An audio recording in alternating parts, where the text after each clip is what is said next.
안녕하세요. 테슬라로 편안한 노후 준비 중경투 TV입니다. 네, 오늘 또 테슬라 신고가 7연속 신고가입니다. 와, 이게 바로 테슬라 클래스입니다. 오늘 장 쭉 지켜보는데 백화점 명품 50% 박앤셀 본 듯합니다. 매물 나오면 바로 매수, 조금 비싸게 나와도 바로 매수, 더 비싸게 나와도 바로 매수, 빨리 사. 지금 안 사면 1,000달러 가서 사야 돼. 서로 앞다투어서 추매하는 느낌이었고요. 지난 영상처럼 테슬라 주식이 가장 쌀 때는 어제였습니다. 테슬라 주식 다음 주 신고가 간다 영상 주말에 업로드 했는데 이번 주는 매일매일 신고가입니다. 와, 구독 좋아요 부탁드리고요. 딱딱 계획대로입니다. 요즘 테슬라 신고가 가는 이유 오늘 분석 영상 보시면 확실히 왜 이렇게까지 오르는지 아실 듯 하고요. 다들 느끼시겠지만 1,000달러까지는 시간 문제입니다. 지금 1,000달러까지는 얼마 남지도 않았지만 그래도 지금이라도 매수하면 조금 수익 보는 거고요. 10% 정도 더 오르면 1,000달러입니다. 테슬라 영상 꾸준히 업로드되고 있습니다. 구독, 좋아요 감사합니다. 작년 12월 18일 테슬라가 S&P 편입 때 기관들이 마지막 1분까지 기다리다 테슬라 주식을 695달러에 급매하였습니다. 그때부터 기관들은 이미 알고 있었던 것 같지요. 테슬라 주가 1,000불 간다. 편입 이후 주가 600달러까지 떨어지고 테슬라 매수 안 한 투자자들이 그렇지 테슬라 이제는 안 돼 이렇게 했었습니다. 그리고 애플 전기차 사업 발표하니까 우리 애플이 정말 그러면서 테슬라 주식 다시 폭락하고 저는 그때 또 애플카 뻥카다 현실적으로 힘들다고 했었습니다. 머스크 형님이 트윗으로 2017년에 모델 3 양산으로 현금 부족해지자 애플한테 테슬라 매각까지 생각했지만 그때 팀쿡이 만나주지도 않았다 이렇게 얘기하면서 애플의 전기차 개발에 대한 의지가 약하다는 것을 확인했었고요. 테슬라 주가는 다시 재반등했습니다. 또 얼마 지나지 않아서 5차 부양책 사인을 안 할 것 같던 트럼프가 주말에 극적으로 통과를 시켜주면서 주가가 다시 700달러까지 올랐죠. 이때까지만 해도 테슬라가 S&P 편입발로 주가가 40% 오른 거다. 미국 정부의 부양책발로 주가가 오른 거다. 이런 말이 많았습니다. 네, 그럴 수 있습니다. 테슬라만 오른 것이 아니고 미국 주식 빅테크 기업들이 다 같이 급등했으니까요. 하지만 1월부터는 이야기가 다른데요. 테슬라는 1월 2일 공식 홈페이지를 통해서 4분기 18만 대 판매를 밝혔고요. 2020년 한 해 50만 대가 판매된 것입니다. 이것이 시사하는 바가 정말 대단한데요. 한 해 5천만 대 판매되는 글로벌 자동차에서 전기차가 3% 비중으로 확대된 것이고 그 중에서 테슬라가 독보적인 1등으로 한 해 50만 대 차량 판매는 기본으로 한다는 것이죠. 지금 테슬라 주가가 1월에 2월에 1,000달러 갈 거야 얘기하면 의심하는 사람들 몇 명이나 있을까요? 새해 며칠 만에 주가가 10% 이상 올랐습니다. 딱 2달 전에 제가 테슬라 영상 주가 1,000달러 간다 영상 업로드 하니까 의심하고 어그로 끌지 마라 하는 분들이 많았습니다. 이제는 1,000달러 간다 이렇게 얘기하면 구독자님도 생각하듯이 뭐 당연히 그 정도는 갈 것 같아 이렇게 일반적입니다. 2달 사이에 개인 투자자들 뿐만 아니라 기관 투자자들 또한 완전히 돌아섰습니다. 왜 그러냐고요? 실제 판매량, 실적이 뒷받쳐주고 있기 때문이죠. 또 수요 공급의 법칙에서 주가가 이렇게 많이 오르는 것을 설명할 수가 있는데요. 살 사람은 많고 팔 사람은 없으니까 700달러에 테슬라 팔아. 싫어. 그럼 800달러에 테슬라 주식 나한테 팔어. 싫어. 장난쳐? 가만히 놔두면 곧 1,000달러 갈 주식인데 지금 팔고 손해보고 팔아라고? 올해부터 모델 Y가 중국에서 양산되고 7월에 기아 벨린 4680 배터리까지 테슬라는 이제 시작인 기업입니다. 때문에 기존의 테슬라 주주들이 팔 이유가 없고 살 사람은 많으니까 당연히 주가는 올라갈 수밖에 없는 것이고요. 이런 장대 양봉들이 웃돈을 주고서라도 테슬라 주식을 살려는 사람들이 많다는 것을 보여줍니다. 지금 800달러에라도 사면 최소 은행 이자 이상은 돈 버는 거지요. 지금 사면 그냥 돈 버는 겁니다. 그렇기 때문에 개인 투자자들보다 기관 투자자들이 조금이라도 더 수익률 높이려고 지속적으로 추가 매수를 하고 있는 거고요. 테슬라는 창업 초기부터 광고비로 한 푼도 쓰지 않았기 때문에 초창기에는 월가 기관 투자자들이 부정적인 견해도 많았습니다. 개미들 털어먹으려고 기관들이 언론에 테슬라의 부정적인 뉴스를 많이 전했었죠. 하지만 요즘은 시대가 바뀌었습니다. 유튜브나 SNS로 리얼 정보, 제대로 된 정보를 개인들도 접하니까 이제는 안 당하지요. 그렇게 팔 사람은 없고 먹고 살 사람은 많으니까 주가가 계속 공공행진하고 있는 것입니다. 어제 반독점법으로 인해서 빅테크의 자본들이 겁을 먹고 테슬라로 들어온다고 했었는데요. 오늘 좀 더 어떤 부분이 테슬라의 이득이 되어서 테슬라 주가를 올리는지 자세히 살펴보겠습니다. 이번 미국 민주당이 실시하게 되는 반독점법 CDA 폐지에서요, 통신품위법 230조로 현재 가장 혜택을 많이 보고 있는 기업이 페이스북입니다. 페이스북과 페이스북 산하의 이용자들을 보면 페이스북 이용자가 27억 명, 메신저에서 13억 명, 인스타그램 10억 명, 왓츠앱 20억 명,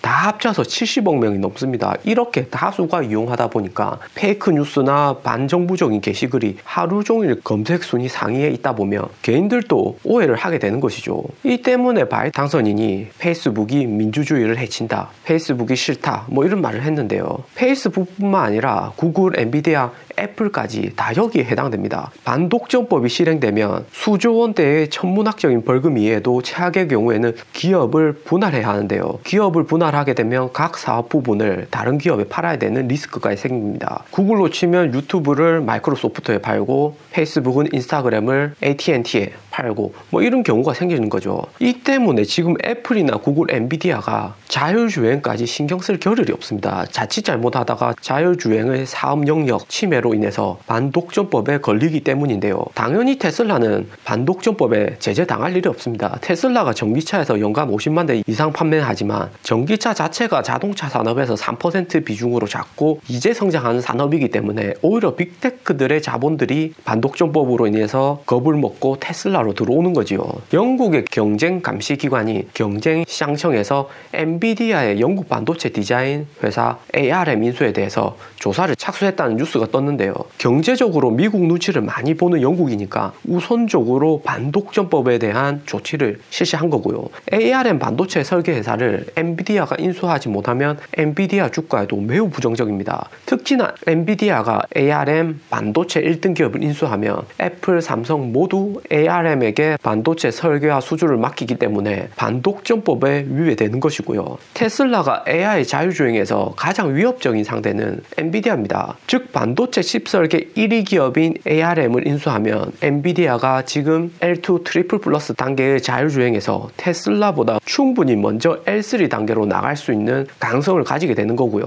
ARM이 뭐 그리 대단해 할 수도 있겠지만 지금 우리가 쓰고 있는 스마트폰, 컴퓨터, 노트북에 들어가는 CPU에는 ARM의 기본적인 아키텍처가 다 들어가 있습니다. 삼성, 애플 할 거 없이 ARM에게 외주를 주는 형식이고요. 즉 ARM은 반도체의 핵심을 가진 회사입니다. 그래서 소프트뱅크의 손정희가 인수했다가 다시 엔비디아한테 팔았고요. 인수는 2022년 초까지 완료하기로 계약되어 있습니다. 하지만 각 국가의 핵심 반도체 설계 기술이 ARM에 집중되어 있다 보니까 반독점법에 제재당할 수밖에 없지요. 엔비디아가 ARM을 인수해버리면 간접적으로도 애플, 삼성의 반도체를 다 학습해서 더 우수한 제품 만들 수도 있는 거고요. 그래서 제가 궁극적으로 생각하는 테슬라의 가장 큰 경제 상대는 엔비디아입니다. 전기차는 중국산 니오나 샤오펑처럼 겉모습을 따라하기가 쉽습니다. 중소형 자동차 회사 인수해다가 자본 투입해서 모터 외주받고 배터리 외주받아서 그럴듯하게 생산하면 우리도 테슬라처럼 전기차 생산한다 이렇게 광고는 할 수 있겠죠. 하지만 테슬라 누님이 말했듯이 테슬라가 2024년 22,000달러까지 갈 수 있는 가장 큰 동력은 자율주행 로보택시입니다. 로보택시가 상용화되면 정말 우리 일상이 엄청나게 많이 바뀌는 거죠. 자율주행에서 누적 데이터만 많다고 무조건 모든 경우의 수를 구해서 사고를 예방하는 것이 아니죠. 계산 속도도 빨라져야지 사람보다 먼저 인지하고 문제를 계산해서 해결해 나갈 수 있습니다. 노트북, 스마트폰 보면 속도가 갈수록 빨라지는 게 반도체 성능이 갈수록 좋아져서입니다. 성능뿐만 아니라 전력까지 적게 먹고 낮은 가격으로 대중성까지 높이고요. ARM이 그런 설계를, 반도체 설계를 가장 잘합니다. 업계 1등이고요. FSD 자율주행에서 올해 연말까지 출시 예정인 테슬라의 FSD2가 현재까지 잠정 1위이고요. 그 뒤를 이거를 엔비디아의 드라이버 PX와 드라이버 오린이 바짝 추격하고 있습니다. 반도체 성능이 좋기 때문에 추격이 가능한 것이고요.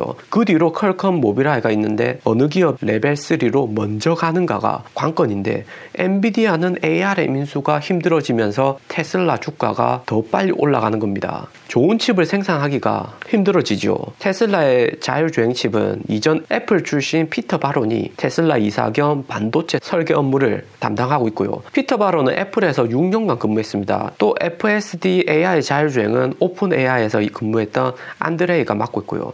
피터 바론이 정말 대단한 게 지금 애플의 최호황기를 이끈 아이폰 6, 7에 들어가는 A 칩을 피터 바론이 담당했습니다. 그에 비해서 FSD는 성과가 아직까지는 완벽하다 할 정도가 아닌 것이 1, 2년에 한 번씩 담당자가 계속 교체되고 있습니다. 그렇기 때문에 FSD 출시가 조금 늦어지는 것도 있고 일론 머스크가 지금 많이 고심하고 있는 분야이기도 합니다. 반도체 칩의 공정 단계를 보면 테슬라가 얼마나 압도적인지 알 수 있는데요. 지금 테슬라의 FSD1은 2019년 말에 삼성전자와 협력한 14나노 제품을 사용하고 있고, 올해 말에 출시 예정인 FSD는 속도가 FSD1보다 3배 이상 빨라집니다. FSD2 칩은 반도체 TSMC 7나노 공정을 사용하고요.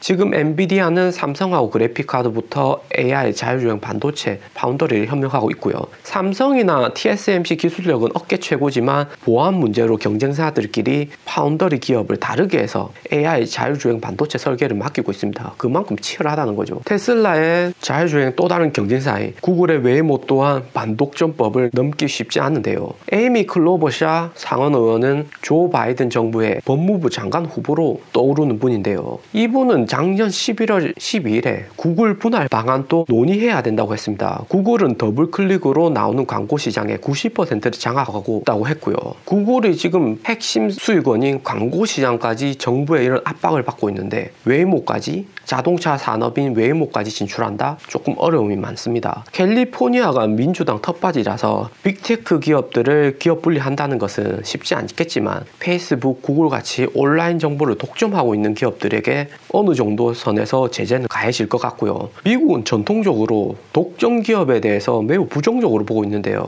스타트업 같이 미국의 골드러시, 이런 신생 기업들의 성장을 저해한다는 데 의의가 있습니다. 1911년에 미국의 석유 사업을 독점했던 스탠다드 오일의 30개 회사로 분할했었고요.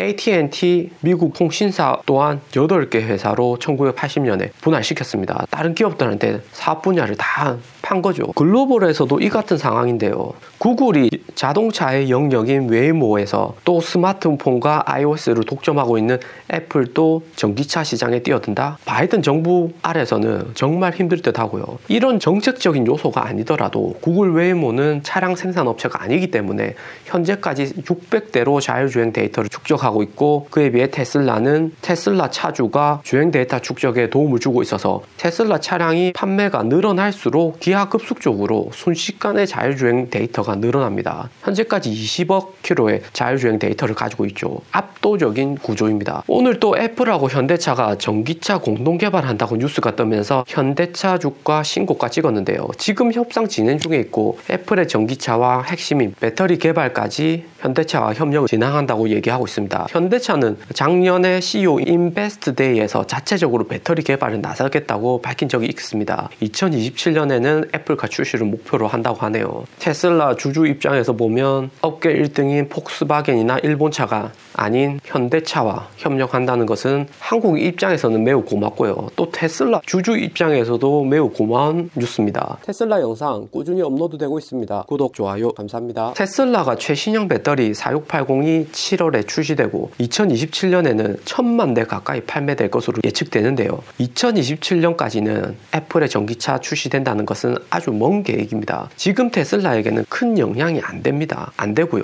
애플은 전기차 만드는 계획을 2014년 프로젝트 타이탄 자율주행 산업부를 신설했다가 접었었습니다. 2017년에야 테슬라에 근무했던 더그필드 데려와서 다시 전기차 생산한다고 했었는데요. 더그필드 이분은 전기차 엔지니어로 원래 애플에 있다가 테슬라로 다시 갔다가 또 다시 애플로 가는 사람입니다. 테슬라가 2018년 암울할 때 그냥 테슬라 퇴사하고 애플로 돌아갔죠. 지금 테슬라 주가 수준을 보면 더그필드보다 더 우수한 인재 데려올 수 있습니다. 테슬라 안 그래도 기술력에서 압도적인데 반독점법이라는 정책까지 뒤에서 지원사격 해주니까 주가 고공행진하는 것은 당연할 듯합니다. 오늘 영상은 여기까지입니다. 투자에 도움 되셨으면 하고요. 영상이 좋았다면 구독과 좋아요 부탁드립니다. 감사합니다.